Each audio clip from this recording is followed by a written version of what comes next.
Voor de realisatie van een 400 meter baan in Ljouwert, met een kostenplaatje van 18 miljoen euro, moet wel 5 miljoen extra op tafel komen. Het Iershalbestuur leidt de plannen takken weken voor aan de gemeente Ljouwert en de provincie Friesland.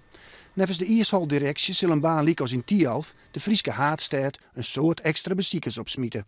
Nou, een 400 meter baan gaat op het lange eind 2 keer 34 meter meer ijs. Dus je kan meer mensen tegelijk bergje. En uiteindelijk kun je het volledige publiek wat reedrieden wil de baan bieden die ze graag willen. En het feit dat er nu een hele hoop mensen binnen die zeggen, vanuit de politiek, maar ook mensen die betrokken binnen bij de Iershal, die zeggen van wij willen heel graag een 400 meter baan. Ja, daar vielen wij ons in stiepen. En als dat lukt, dan zou dat heel erg mooi wezen.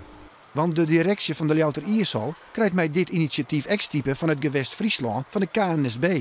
Ljouwert wil geen concurrent wezen van Heerenveen, maar krijgt een onvullend alternatief. In Heerenveen wordt keers van topsport en er leidt prioriteit op topsport. Dat houdt in dat het gewest heel vaak aan de kant maakt, net rijden kan, omdat er op dat stuit een activiteit is met topsport. En dan gaan ze heel graag een plek in Friesland terug te kennen om hun activiteit alsnog uit te voeren. En dat zou dan mooi